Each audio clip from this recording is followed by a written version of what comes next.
Thierry, it's an incredible story. We are going to come back to it, but of course we're super excited for you. But first of all, we do want to pivot. Thibaut Courtois, so good to have you with us. We appreciate you coming by. There must have been a long period this season where you felt like this moment would not personally be possible for you. How good does it feel? No, it feels amazing, you know. I couldn't know this was going to happen. I dreamed about it a lot of times during the season that I wish we could play the final. I could play because originally I thought to play the end of April or middle of April. That would be 8 months. So, but then I ruptured my meniscus on the right. So then a lot of people thought, okay, now it's finished. But I kept on believing because I felt really good shape. I feel I'm stronger. And yeah, I believed. I played the first game against Cadiz. It went well. And in training, I was playing well. So that's what Ancelotti also saw. So he has a lot of confidence in me. So I was happy I could play today and also keep a clean sheet. It was my 5th in a row now. So that's obviously nice. You like that? We talked, well, I haven't because I understand it, but this panel talked a lot about, oh, he's only played 4 games. Is that really, is it? Just put us in that situation. You've been away for so long, you played 4 games, and then you get into this game. Is that difficult or is it not difficult? No, for me it wasn't difficult because eventually. Well, you're looking at me. I didn't say anything. No, you didn't. Mike has said it. Oh, he's not here. No, eventually for a goalkeeper, and I've obviously a lot of experience already. It was my 3rd final now. I'm used to this game, so I live for them also. I think I needed 2 games. The one against Cadiz and Granada. They were the games where I still was like searching a bit, but it went well. But then Alaves at home and Betis at home were really where I felt comfortable, like always. So I didn't doubt that I had a problem with the rhythm or so from this game. So I'm happy I could keep a clean sheet, happy to help the team, and obviously very happy with the 2nd Champions League. Yeah, it's a 2nd Champions League final. Well, I think, first of all, you did get man of the match in the first, but I thought you were man of the match today. I thought you were the most important player for your winning team. If it hadn't been for you, you would have been 3-0 down. I mean, especially the save. Well, it wasn't even a save. It was Adeyemi was 1-on-1 with you when you were waiting for him and you pushed him wide. I think if they score there, this become a different game. And I thought you were absolutely outstanding today. Thank you. I think the game was really difficult for us. The first half, we committed too much errors. But as you said, I think in that moment I can keep my cool. I knew, okay, I have to wait for him. I will not run out. He's faster than me. So I have to stay in my position and wait to see what he was going to do. Is he going to shoot? Is he going to try to dribble me? If he dribbles, he has to push the ball far because I'm tall also.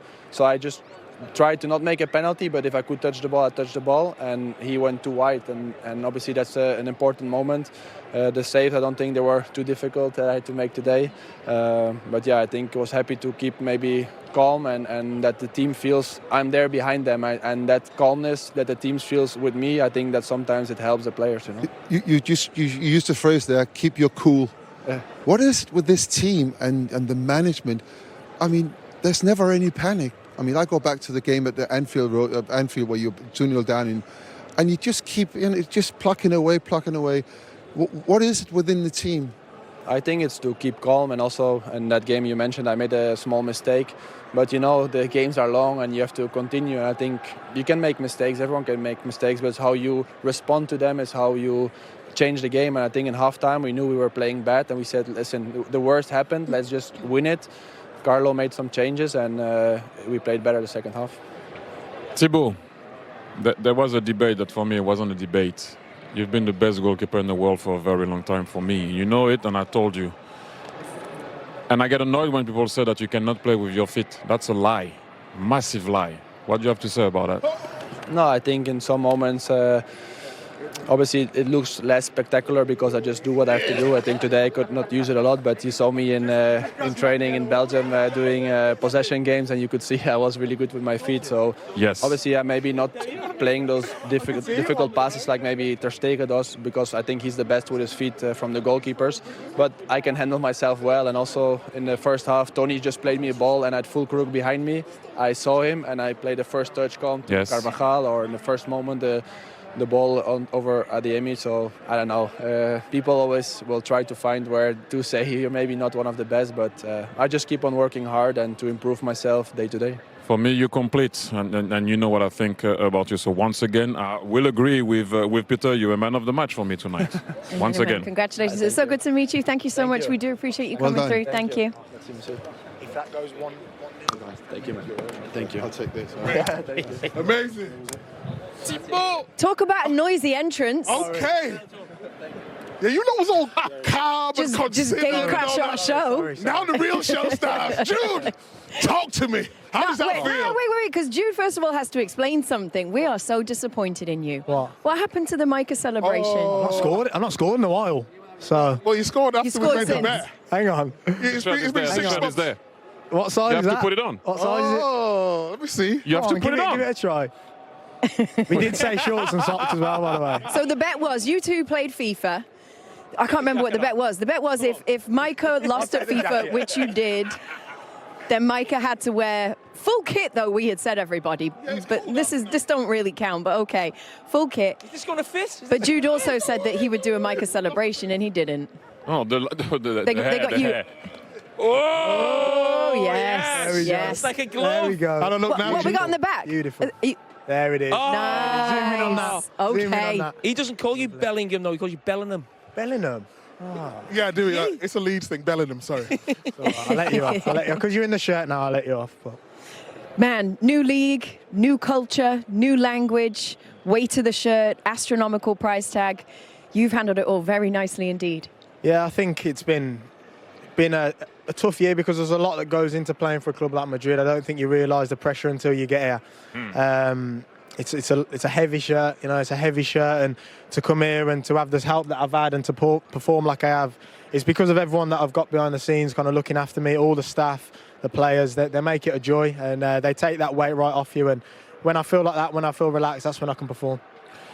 Jude, we always talk about, everyone talks about the impact that you had, the assists, the goals, and the 4-3-1-2. But recently, I've seen you defending a lot for the team, and you had to do it today because what they did with Emerson coming in between the two centre-back and releasing the full-back going on, you had to defend a lot in the first half for Vinicius. Yeah. And you couldn't be where you're supposed to be. But can you tell people how much you do help the team also off the ball? People don't often see that. I couldn't give a shit really what people think. Yes! Why is still in America? Sorry. He sounds like he's perfect for this show. He's going to get in more trouble than me. No, Jamie, don't worry. No one's going to get in more trouble than you. Well, I don't really care what people say, to be honest. I think I do the work that I do, and if people can self, then great, and if not, then so what? You know what I mean? It's all about. I think modern football is about adjusting to the roles that you get given. I think it's not enough anymore to be a player who plays in only one position. I think, the City game when I was more or less playing as a false nine, having to hold up the ball, it was horrible. I hated it, but you have to do it because the coach asks, and it helps the team. And in the end, if it means you get to enjoy nights like this, then I'll play whatever position I have to. Jude, you've been voted the best player in La Liga. It's your first year at Real Madrid. You've now won the Champions League. I mean, the Euros is in a few weeks. If you bring the Euros home, you're Ballon d'Or, aren't you? Wow. What do you think? I mean, I'm voting for you. Got to get past that means a lot to me. first. To be fair, it's the first time he's back. At Madrid, isn't it, for the last 3 weeks? Don't you start. He had the ball behind the He goal. was City, he was Dortmund. I'm never City. But no. Stop changing the subject. Sorry. Not something I think about, really. I think when the other I don't believe you. When the other lads have won so much, they maybe can start to focus on the individual stuff. But when you're kind of like me and you've not won enough at this point, it's all about the team trophies, man. I think you look back, and I don't think you guys really look back on any regrets about what you have as individuals, would you say? I don't know. Micah does a bit. Yeah. Really? I went out a bit. Problem. I mean, I don't think you look back and think, I wish I had the more individual trophies. I mean, Champions League winners here. I'm sure you wouldn't change it for anything. You've been. I want to go back to you being sort of voted the best player. Everyone's going to be talking about you, the Ballon d'Or. Do you look up to players in that dressing room who are on sort of 5 and 6 Champions League winning medals? Massively. I think when you come into the training ground every day, you see the standards they're set, you see the level that they are in every aspect of the game and the professionalism. You almost feel like if you don't get yourself to that level in terms of professionalism, then you're letting them down. So they're a great guidance for the young players, and that's why we're probably so accustomed to these big games now. 1 second, sorry. I'm really sorry to do this. We totally messed up the timing of inviting you into the show. Alessandro, we have to say thank you and goodbye. Thank you so much. I know you're needed. He's needed back at the network that he chose over us. That was a good present, by the way. I just come in for the glasses. Again, this glass. I'll bring a new pair for you. Ciao, everybody. Thierry, I know you had a... Thank you so much, Alessandro. You had a question, Thierry. Jude, you said something very important. Aurélien Tchouameni came earlier to me, and I said, congratulations to him. And I said, look, you know, you won your first one. He went, yeah, I won my first one. But some of the guys won 6. I need to go back to work. Is that the spirit of the club? That's the feeling, you know. All year, it's a bit awkward, you know, when they're talking about how many Champions Leagues they've won and you can't really contribute to the conversation. And now it's like, it's similar because they'll all now be talking about 6 and 7 and what else. And, you know, it's a constant reminder to keep going, you know what I mean? I think you can settle and be happy with the one, or you can try and aim for more. And I think that's the level of this club requires. You talk about how heavy the shirt is. Obviously, you know, I played on the other side, you know, yeah, I mean, we will leave that on the side. But can you explain to people, please, the pressure of the press, the debate every night, the As and Marca, 6 pages only on Real Madrid. Please, people said to me that the press is bad in England. I said, what? Go in Spain and you'll find out. Please explain. I think, you know, it's how quickly stuff can get to the media, how quickly they can change the idea of you, things like that. I remember like when I was struggling with my ankle and there was a new story every day about what game I'd be back for, and you know, you can't really avoid it, but you've got to embrace it as well. I have to say the fans are the ones that kind of cover it up. I think everyone spoke about how kind of told me about the fans, be careful of the fans, and honestly I've come here, it's completely the wrong mentality. If you give everything for the fans, you perform the right way, you show the right face, you embrace the culture, they're gonna take to you. And yeah, it's important that I use my own experiences to learn. Before you go, trims. Let's talk trims. Oh my God, we asked everyone the most important serious stuff on it. You already asked him, didn't you? The trim looks fantastic, I'm not going to lie. Thank you very much. And yours as well. It's more expensive than mine though, isn't it? Go on, be honest. Maybe slightly. I don't know, the spray on yours looks It's heavy, isn't it? It's a bit thick. It's a bit too much. You had to be careful putting that shirt on, didn't you? It's a bit too much. Jude, we appreciate you so Thank you much. very You are a CBS favourite. In fact, you're the CBS favourite. Thank you so much. It's good to see you. Jamie, pleasure. Thank you. Okay, everybody, as everyone says goodbye to Jude, we are going to go to a very quick break. We'll be right back. We've still got more to come for you. Stay with us. Well, it was a massive night here at Wembley for Real Madrid. And last month, it was a big day for the Como investor amongst us, Thierry Henry. We are going to get to that. But first of all, we want to say a very warm welcome to friend of the show, Alessandro Del Piero. It is good to see you. You are right here doing a different network. We won't take offense. We won't take it personally that you decided to work for somebody else tonight. Me either. Me either. I mean, Could you take offense? I mean, we were close neighborhood, you know. And, exactly. It was nice to see you. So we want to show you something because we think you'll enjoy this as well. Thierry Henry, of course, still recovering from the ride that he endured on the last and promotion deciding day of Italy's Serie B season. Take a look at this, everybody. I just said to you, when you go back to this type of moments, you don't really recover. But you need to go forward and try to build on what you just did. You know, Marco Reus is leaving, so it's going to be a new era. He's almost, I think, will carry on. Nice to see him come onto the pitch, wasn't it, Marco Reus? Yes, it is. I'm sure he would have liked to finish in a nice way, but then Cruz would not finish in a nice way. Right. Then, you know, it's a tough one. Thierry, I want to ask you a question as a coach. We were both debating which manager was going to make the first change, because it's going well for Borussia Dortmund. Do you change it? He makes the change. It's not Marco Reus's fault that they end up losing the game. But if we get a chance to speak to Carlo Ancelotti, but I want to ask you, how tough is it as a coach when your team's not playing well to actually not make a change? The thing is, we noticed it, right? Dortmund were starting to be tired. And we talked about it. Adeyemi wasn't bringing that ball anymore. Jadon Sancho wasn't bringing that ball anymore. And I know Adeyemi was playing very well, but he was dead. And I think he just wanted to put some fresh legs to be able to bring the ball on the other side, like they were doing in the first half more often than not. And then that's why he went for the change. But at one point, you almost let the game decide what's going to happen, and then they were tired. That's why you went first with the switch. Oh, Champions League. What a league. A lot of fun, this one. Best league in the world, isn't that what you always say? You've enjoyed tonight, Micah? You know, I've absolutely loved it, you know. I mean, absolute pleasure just to be working with you guys. Oh. Champions League. It sounds like he's leaving. No, Are you leaving? I'm just, you know, special moments. I'm sad it's coming towards. We've got another hour, then, you know. Don't worry about that. I just, We'll be back in September. We will. Yes. Make sure you stay with us. With us. Here in London. Can you help me with the lyrics? Así gana Madrid. Así. That's how Real Madrid wins, which is how? It seems quite normal, but it's not normal. It's something special to be able to win for this club 6 Champions League in 10 years.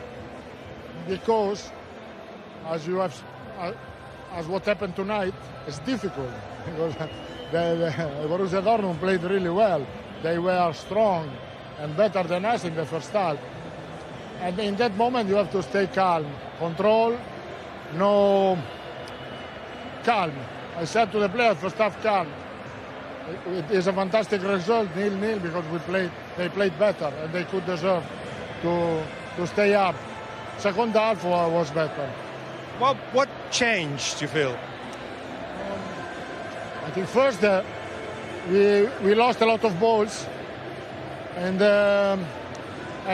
they were strong in transition, and we didn't have a good balance. They had 2 opportunities with Adeyemi full crook. We could have avoided to lose the ball and more balance in transition to stay strong at the back, because it was quite clear that they were playing like this. Low block and transition. So at halftime, was the calmness in the changing room? Was people saying, come on, guys?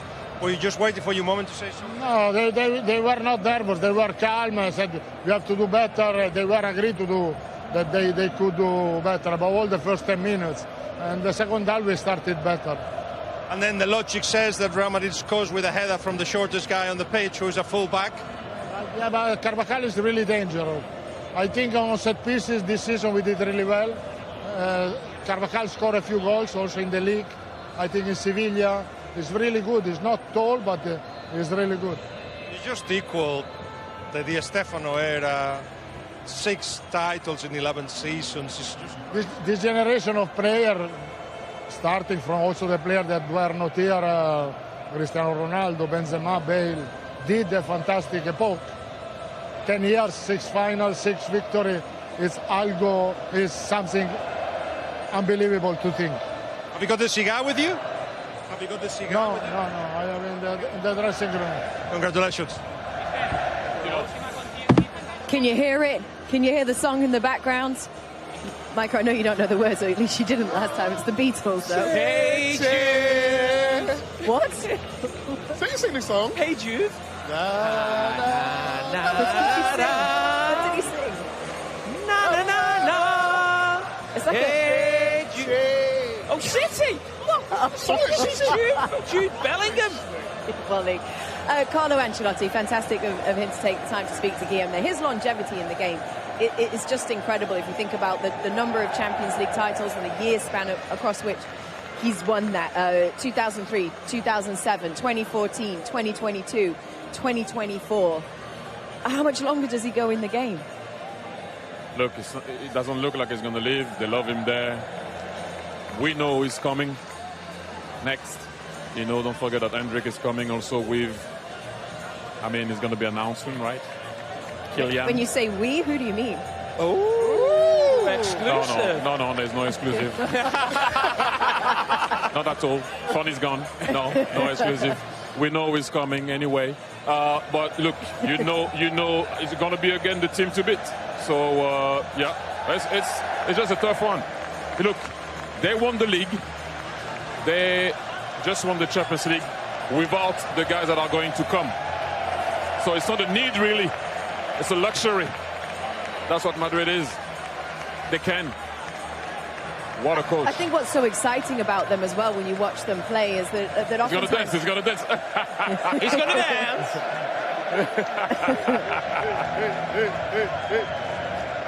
Oh, that's nice. I was going to say, what's so exciting about this? Oh, we are. Here we go.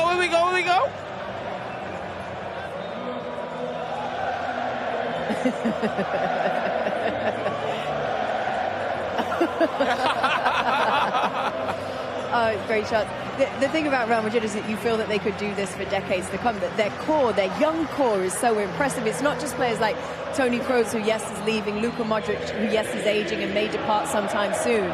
They've got such a young, exciting core of players. That's exactly it. It's so exciting. If you look at Mendy at left back, you got Camavinga in midfield, who's outstanding. Sure, many who did start, but we know what he can do. Bought for 100 million pounds, so 120 million. Bellingham, Rodrigo, Endrick come in, Kylian come in. This team's only going to get better. And we have to give a shout out to Valverde as well, because he might not be one of the stars of the team, but he always puts in a shift. Don't slip on Arda Güler. Yes. You know, the little kid at the end finished the season really well. It's going to be tough because we know who's coming and what they have. But he announced himself on the scene. Welcome back, everybody. Let me fill you in on why there's only 3 of us over here. And that's because Jamie Carragher thought, my goodness, we're a long way from where all the players are. So here's what I'm going to do as a team member. This is Jamie Carragher speaking. I'm going to go over there, I'll get a player, and I'll bring him back to the desk. That was the plan, right? What does Jamie do as soon as he sees a player over there? Thinks, I know, I can be the star of the show. Let me speak to Toni Kroos, the man of the moment, get an interview for myself. And it's happened. If you want to see, he's currently arguing with a UEFA executive. He may be arrested by the end of the evening. We'll keep you up to date. Anyway, let's listen into that Toni Kroos interview. Here you go. Look at him. Where is he? Congratulations. Thank you. Right. Yeah. Are we okay to speak to you? Yeah, no problem. Last game, you've gone out. You've been a legendary footballer, but to go out in your last game as a Champions League winner for Real Madrid? Yeah, it could be worse. That was a plan, I guess. So, but of course, it's difficult to plan this, but it's crazy. It seems like, I mean, even we didn't do our best match today, obviously, but it seems that in these games we're not able to lose. I mean, in the game, you struggled in the first half, but you showed your class in the second half. I mean, what did the manager say to you at half-time? Because obviously Borussia Dortmund were on top. Yeah, I mean, of course, the best at halftime was the result, I guess. So we were pretty lucky in the first half. We didn't do a good game. We changed some things. We tried to be a bit more compact. The coach put Jude some meters right next to me to be a bit more compact in this area, and I think it helped. And especially, I think after we scored, I think we improved a lot. And then there was no doubt anymore. But first half, we struggled a lot, to be honest. Yeah. You play for a huge club, one of the biggest clubs in the world in Bayern Munich, but then you come to Real Madrid. What is different and special about Real Madrid that you have so much success in the Champions League? You don't lose finals. I think that's a good base to have, I guess. Now, I think it's crazy when you see the way to the finals over the last years, that it comes about quality, of course, but the mentality is crazy to even be the worst team, but win these games. I think it's a lot of believing, and that's I think that separates this club from all the others. One last question. When we think about Real Madrid, we think about Di Stefano, we're told about Gento, all these famous players. I mean, what does it feel like to be on that level now?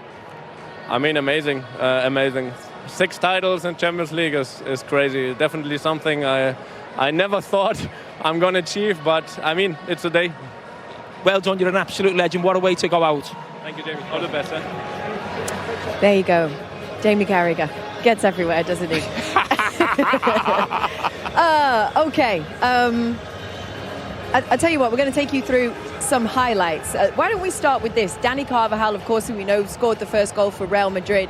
Right before he scored that goal, he had another opportunity, very similar, almost gave Borussia Dortmund fair warning of what was coming. It was exactly the same. And for someone who's not scored that many goals, a great opportunity from at the front post. I'm thinking Dortmund, they've got to do better there. They've got to know what he's doing. They've got to know what the setup's going to be. He gets up above, I think it's Madsen in front of Madsen. And then second one was full crook. This one here, again, front post, really good leap from him. You've got to give it from the goal point of view at the start was really good, but it's poor defending from Dortmund. Gets above Fulkrug, and you knew once he scored this goal, it was Real Madrid's night. Devastating blow from it, really was. But fair play to Carlo. Yeah, we're going to show you the second goal as well, which of course came from Vinicius Junior. You want to take us through this one? Yeah, well, I mean, we talked about it, but I don't know if he meant that. I mean, Madsen makes a mistake, gives the ball to Bellingham, and then after the rest is history. I don't think he means to hit the ball back on the ground. I think if you see on the last replay, you will see that the ball like will pop up a bit, and then it will help him to finish it. I mean, if you see that this one now, whoop, boom, the ball is going up. He hits the ball on top of the ball, and then, you know, once you make that ball do that, usually you can beat the keeper, especially if the ball is on target. Oh, were you blowing kisses at? Wow. Hey, let's not go there. Oh, let's not go the there. Camera on me for. Let's move on swiftly. What we're going to move on with Vinicius Junior. Let's take a look at a recap of his night in general and see how that went. Here we go. Let's take a look. Yeah, for me, I think he was the only one who showed anything in that first half, really, and was looking dangerous. I actually feared for the Borussia Dortmund fullback. This came in the first sort of minute of the game. He left them for dead, and I thought he's going to have a huge problem throughout this game. But he still ends up being the match winner in the second half, because it was difficult for him to show his true self, because Real Madrid weren't dominant on the ball, and it was Borussia Dortmund who were creating the chances. But every chance he got, he caused a huge problem. You know what's so good about him, though? He's direct. Normally you see wingers get wide and then come back and go inside, but he just direct every plays on the left or number 9. He gets his goal, and fully deserved everything that he's been through at Real Madrid. He's a top player, and the guy said he's the best in the world right now, and he performs in the biggest of games, so I can't disagree with that. I mean, it is really interesting. We know the news that's coming in the next day or two on Mbappe. What will how Carlo Ancelotti will sort of fix that? No problem, but they play in the same position. If we're being totally honest, Kylian Mbappe is at his best wide left. Vinicius Junior is at his best wide left. They're probably the two best players in the world, Thierry. I mean, is that a good problem to have, or is it something that... Well, like I said before, it's luxury. It's a luxury problem. You know, that's the type of problem you want. But then Ancelotti talked about the balance earlier. He thought that the team wasn't balanced well on the counter. Well, having Kylian, you're going to have another problem balancing that team when you're not going to be on the ball. I'm not saying you cannot do that. I'm just saying you add another problem to the balance of the team. We've seen Paris Saint-Germain having 3 monsters and they couldn't balance it out. So, when you look at the two players, similar positions, who do you think moves? Do you think it's Vinicius moving through the middle, or do you think it's Mbappe? Who gets that left wing position? Well, hey, it's a tough one, you know, because I don't know if you even ask Ancelotti now, if he can answer that now. We all know that Vinicius Junior has been playing there for a little while. I don't know if recently him moving into a 9 position is to prepare the future. I don't actually know. We saw how Kylian finished the season with Paris Saint-Germain also playing as a 9. I know that they're both, you know, as you mentioned before, better on the wing, but I don't know who's going to go where and what and how they're going to find that new shape, because the shape for me of the 4-3-1-2 that we saw today was more a 4-4-2. You know, when they were defending off the ball, was to make sure that Bellingham could operate in the middle of the field. So I don't know what type of system he's going to find to make sure that those guys can coexist. Very important. You said it's a luxury problem to have, at least on the field. What about in the dressing room? What kind of division what kind of problem is it there? Why did you frown at me when I said that? I would imagine that two players who are used to... You consider this Vinicius Junior's team. You've said that before, right? Kylian Mbappe will come in and will want to consider Real Madrid his team. He's very used to that. Why would he do that? Why wouldn't he? He's considered the best player in the world widely. You do that on the field. Why? You arrive and let's not act like players don't have egos. No. Come on now. Yeah, but, okay, Thierry. When you arrived at Barcelona, you had big stars in the team. You was thinking in your head, I'm going to be the main man in this team. Is what came. I said to myself, I will show that I can be. This is where I was going from. Nobody goes and say, hey, I'm the... No, you show that you can be. It's a different ball game. Why? You want me to tell you why? Because you want nothing at that club when you arrive. Nothing whatsoever. And that's a fact. That's it. Period. What you spying? I've just dropped to get that, because I've just seen the Borussia Dortmund manager coming. And we desperately need an interview, don't we? Why? Because it's gotten awkward here, or what? Yeah, because we just keep going through the same goals. Fair I feel like I've gone through that Vinicius Junior goal 4 times. Do you want to go through some of the first half chances for Borussia Dortmund? Because I think we did think, going into half-time, we thought, man, they will regret not taking 1 or 2 of those opportunities, because this game could have been very different had they managed to do They had so many opportunities. I think the first one we're going to show is Adeyemi, and Carvajal chooses to step up, and he just gets the ball stuck between his feet. I mean, Thierry is better placed to talk about this situation than me, but I just think he holds his run perfectly. Now he's got the ball. He needs to knock that ball to his right, but he goes on his left-hand side, makes it even harder for himself. The goalkeeper makes a good save, makes it difficult for him, but I just think he didn't have enough composure in that moment. And then Fulkrug, your man, Jamie. Yeah, I mean, listen, I think it would have just been offside. We show it because obviously the referee's assistant didn't put the flag up. Rightly so, because it was so tight. But I think if it ends up in the back of the net, it goes to VAR and it probably just gets chalked off. But it just showed the problems that they were causing. And Carlo Ancelotti mentioned that he couldn't cope with the sort of counter-attack. But especially, look, I mean, his first touch there wasn't great. If he pushes the ball forward, then he can finish. What Carlo Ancelotti is saying is, if you lose the ball too cheaply against a team like that, they will hurt you. But they couldn't finish. I remember when we watched the Champions League final in, I think it was Paris, wasn't it? The one a couple of years ago where, yes, right, sorry, c'est pas Paris. Exactement.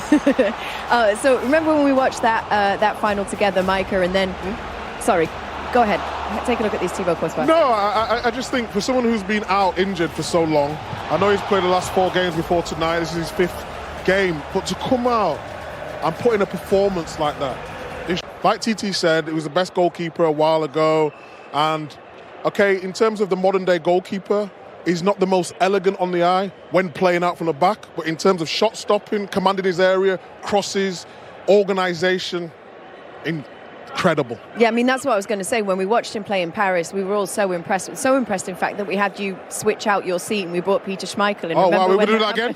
No, I'm joking. Know what? Let's get Peter in. No, but he was just so good then. And then to do the same, we've got to go to a break in a minute. Oh, Peter. Come on. Get yourself in here. I really enjoyed you talking about goalkeepers.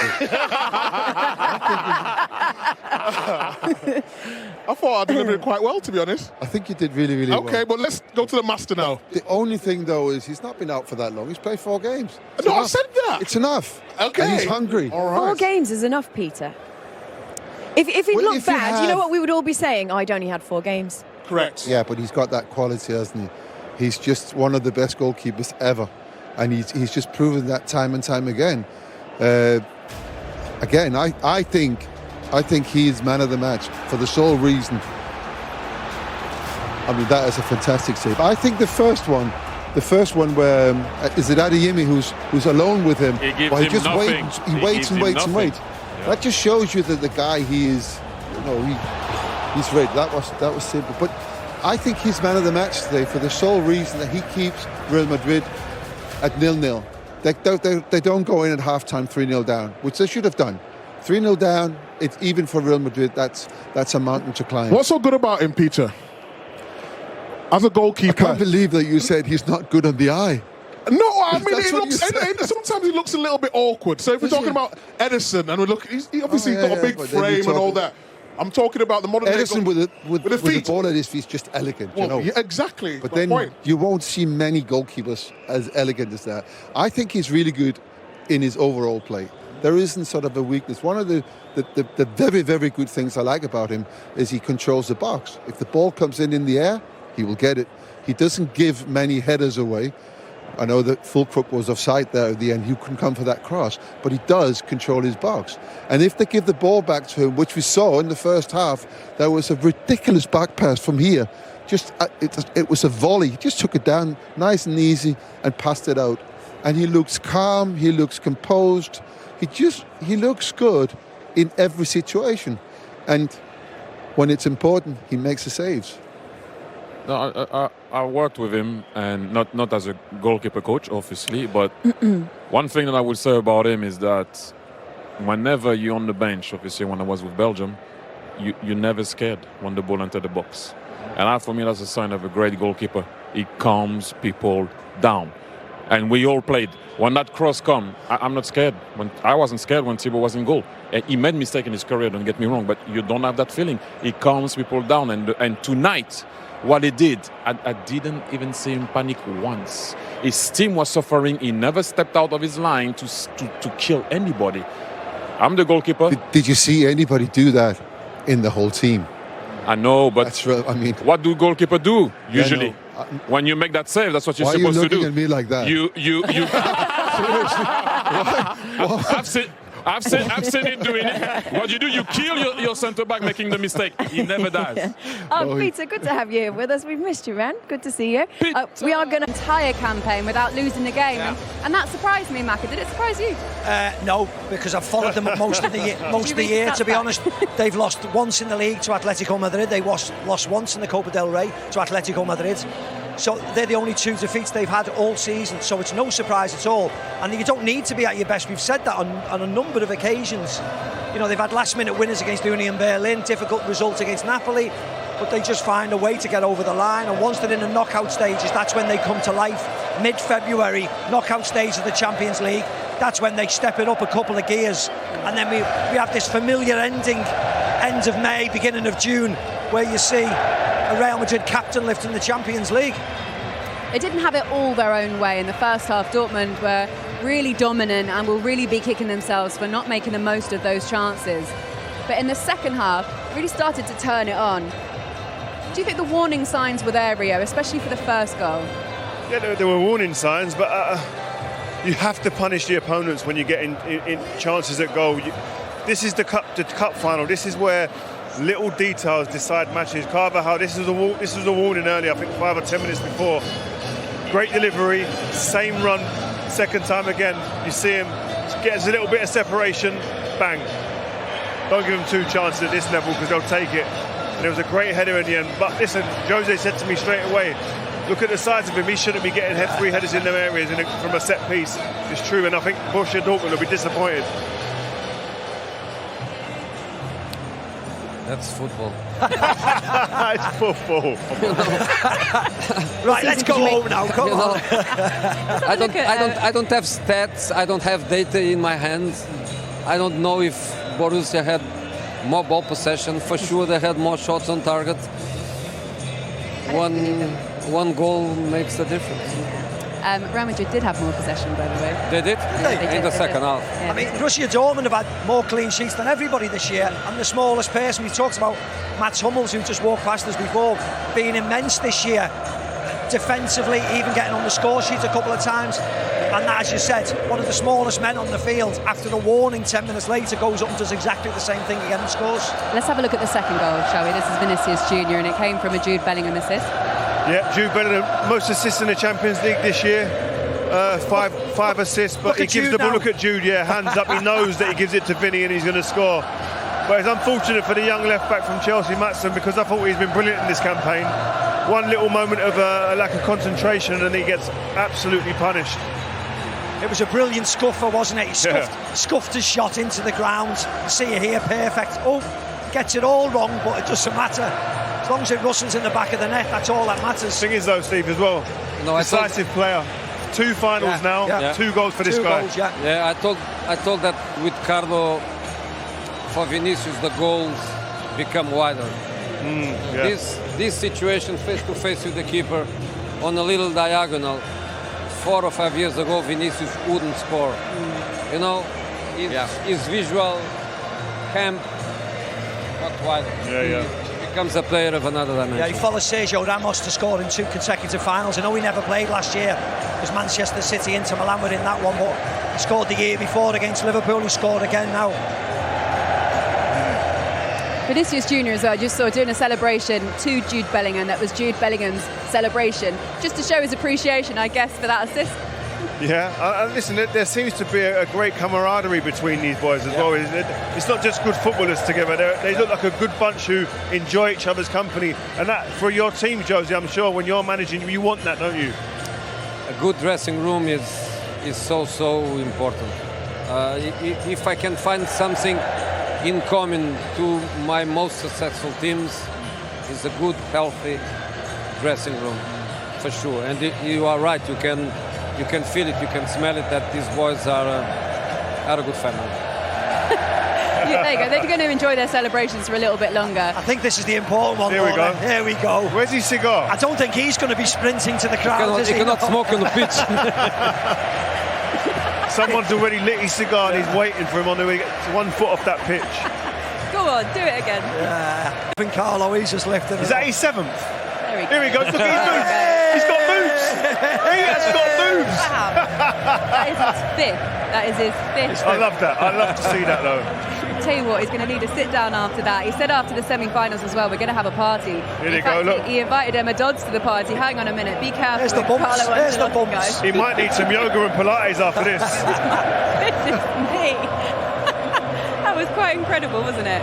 How dominant can this team be now? Like we say, they might make more additions in the summer, and they could also make an addition that is going to absolutely wipe the rest of the Champions League clubs out dry. If they get Kylian Mbappe, that would just be enormous. Yeah, I think everybody was just waiting for this game to be out of the way, wasn't it? You had to respect PSG, you had to wait for their season to end, you had to wait for this, and I think the announcements will be made in the next 48 hours or so. Kylian will come in, Endrick, the new Brazilian superstar, will come in, 2 forwards, and then I think that might be it actually for Madrid, and then the year after next they'll concentrate on some defensive areas, the fullbacks certainly that they're going to be looking at, but very methodical, aren't they, Jose, in picking their players? But Bellingham will score less goals next season. Yes. Less goals. Yes. Because the system is going to change, the position of Bellingham is going to change. They will play Rodrigo, Mbappe and Vinicius. They will play Where do you think he'll play then, Jose? Because he won't replace Kroos, will he? Is that too defensive? For me, he will play with 2 midfield players and Bellingham behind the 3 attacking players. So midfield he will play probably Valverde, Camavinga or Tchouaméni. Yes. And Luka coming when the game needs eyes. Yeah. But with these guys, Rodrigo, Mbappe and Vinicius, to play against them is hard. They seem to, the way they've recruited, it's almost like they're future-proofing this team. Yes, they are, yes. I mean, you might be losing a Toni Kroos, but you've got a Camavinga, Valverde, you've got Jude now, you've got Tchouaméni, didn't even play today. Do you know what I mean? They've got players that can come in and really just like take over the mantle. The recruitment has been really, really good, I think. And you know what they're excellent at as well? You know, you've got a Dani Ceballos, you've got a Lucas Vazquez, you've got a player who's willing, a Joselu to willing. I mean, he'll have to go back, he's on loan, whether they make it permanent, we never know. But you've got players in the background who are more than happy to be bit part players because they want to stay at this club. They know how special it is, they know how successful they are, they know how many medals they're accumulating, how many bonuses they're going to pick up for winning the treble, and they want to stay. But Steve, and you, Jose, I'm sure all the great teams that you've managed and we've played in, you've always had, yes, the starting 11 and the great players. But as important as those players are the squad players, the players that can come in, like Nacho there, the captain, one of them, he's one of them. Exactly. He's waited and been patient, he's one of the squad players for years, but they have a role to play that is vital when you ever want to win, not just the one, but multiple trophies. Look, these celebrations are going to continue on the pitch, but Carlo Ancelotti has managed to, not just after getting the bumps and jumping around and celebrating himself, he's managed to find his way over to Jules Breach. So let's get a little bit of reaction with the Real Madrid manager now. Carlo, massive congratulations, a record 5th Champions League title for you. What does this one mean? It seems a dream, but it's not a dream, reality. Really happy for sure. Really difficult game as usual. They played better in the first half, we played better second half, but the final is like this. We were able to win, it was a fantastic season, and also, of course, we are really happy to be able to win the cup. You've managed many teams in your illustrious career, Carlo, but Real Madrid are special in this competition. How do they always find a way? It's the history, the tradition of this club, of course the quality of the player, the fact that the club is a family. We have a fantastic environment. We are working all together without problem. The atmosphere is really good in the dressing room, and honestly I have to say thank to my club, of course, but also the player with not a big ego, really humble. It was not difficult to manage this squad this season. Dortmund made it really difficult out there for you tonight, though. What did you need to do just to turn the game around? I don't know what we are going to do. For sure, we are not going to sleep. This is sure. Congratulations, Carlo. They have indeed, and just alongside me, Mac had just popped over to the pitch and he came back with this, a signed Jude Bellingham shirt, and I think that's really lovely because you interviewed him before the match, didn't you? And what did you say to each other to get that? Well, I donated a pair of boots that I scored in the 2000 Champions League final. I donated it, to the Real Madrid Museum recently, and they promised me a signed Jude shirt. I could have got the team, but I just said no. I just want the Englishman, and I'll give that to my little boy. I think that's really lovely. It's lovely, yes. We need to double up on his security as he leaves, because Rio's got a habit of nicking the match balls as well. I know he has. Yeah. Why don't you just tell everyone, yeah? Right. There's not one under here yet. I think me and Josie are walking away with absolutely nothing today. Listen, let's discuss a little bit more about Real Madrid in a second, but we do want to get the Borussia Dortmund side of this and just how well they played in the first half and how they might be feeling after a really, really disappointing loss, but still reaching the Champions League final. Reshman is on the platform with a couple of guests. Thank you very much, Laura. Yes, I'm alongside Owen Hargreaves. Let's talk about how Borussia Dortmund might be feeling. They put out a post on X and it says, football isn't a fairy tale and there aren't always happy endings. Our story continues and we couldn't do it without your support. Our yellow Wonderwall through it all. Thank you, with a yellow heart. Tells you everything. I mean, it's just such a sad way to finish the campaign when you look at how they played, Owen. Do you know what? I thought they played terrific. They played so well. I thought Jose nailed it. He said, you know, at half-time it's 0-0. Dortmund couldn't have played any better than Dortmund. Real Madrid couldn't have played any worse, and it's still tied. When you get a chance against the top teams, you got to take them.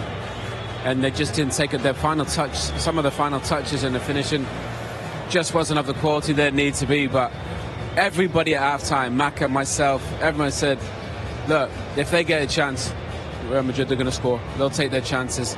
And it is a shame for Dortmund. I think a lot of the neutrals probably wanted them to win. They were such massive underdogs. They outplayed Real Madrid for large parts of that. But football's about 90 minutes, you know, and you got to hang in there when you need it. Real do that better than anyone. But, you know, you got to be disappointed for Dortmund because they played terrific. All the players, they put in a proper shift. But Real Madrid, I don't know. They just got it when they need it, Yeah. and that's all football is. You got to have it when you need it. Real Madrid are the masters of it. Yeah, whatever that magic potion is, someone needs to bottle it, and it will sell for quite a lot, won't it? Borussia Dortmund suffered heartbreak at the end of last season on the final day with the chance to win a Bundesliga title. They've lost out on the final day of the season in the Champions League final as well. Which do you think hurts more, Owen? I think this would probably hurt a little bit more. I mean, the Bundesliga was a shock, but I think obviously getting to a final was so unexpected against Real Madrid, and to play so well, to outplay Real Madrid for large parts and be so close will be heartbreaking. But I think they can be proud of themselves. They got brilliant fans. Their fans were absolutely terrific today. Showed out in big numbers. Edin Terzic had a terrific game plan. You know, they just didn't take the chances that came their way, and you knew Real Madrid, if they got one or two, they were going to take them. So who's going to think Dani Carvajal is going to score a header on a corner, you know? So, look, they'll be disappointed, Dortmund, because it's hard to get to a Champions League final and it's hard to win one. But they can be very proud of the way they conduct themselves, the way they played. And, yeah, a terrific campaign. They just didn't have enough in the final moment, that's all. Yeah, they didn't. Look, a word on Marco Reus. I mean, we talk about players that are ending their career. Toni Kroos ends on a high. Marco Reus, I mean, is he the unluckiest player in football history? I spoke to him on Tuesday. Do you know, he was so lovely. Such a great player. He's had an amazing career. Turned 35 yesterday. What a highlight that would have been to finish Dortmund fan, you know, to win the Champions League. He's going to leave the club. This is his last game, obviously, for the football club. He still wants to play, unlike Toni Kroos. But you're right, he's unlucky. But, you know, only one team can win it, one loses it. And you feel for Marco because he's had an incredible career. He's been unlucky in big moments. He'll be heartbroken, he'll be devastated. But it wasn't meant to be, you know, and there's no point in hanging on to it. He's had an incredible career. The longevity is remarkable at the top of the game. He'll be disappointed, but you know, it wasn't meant to be today. It really wasn't. I mean, and where do Dortmund go from here? Because we've seen in the last 2 seasons they've lost a big talisman, haven't they? Last season they lost Jude Bellingham. The season before they lost Erling Haaland. I mean, Marco Reus is going, but he didn't have that same role in the last few seasons. So where do they go from here? But I think they can take huge confidence from the way they played today. Mats Hummels, Schlotterbeck, Kubel, they were absolutely terrific today. The midfield, Sabitzer, Can, put in a massive shift. I just thought they lacked a little bit at the top of the pitch, a bit of quality there. You think in past seasons they've had Dembele, they've had Haaland, they've had Bellingham. If they're playing today, they could probably win that game. So I think that's the area they'll probably look to address in the summer. A striker, maybe an attacking player. But I thought all in all they played terrific. They can be so proud of themselves the way they played today. And how proud will Edin Terzic be today? So just on the brink, wasn't he? Do you know what? I think for all of us that have been in the game a long time, you know, Rio, Maka, myself, Jose, the game is such about fine margins, those fine margins. And I think obviously for Edin, they didn't really go his way, but I thought it was amazing that Jose went up to him and just gave him a hug. He knows what it's like as a manager. It's so tough. The margins are so fine. But I think he can be super proud of his players. His game plan was really good. They just were a bit short at the end. Will he stay?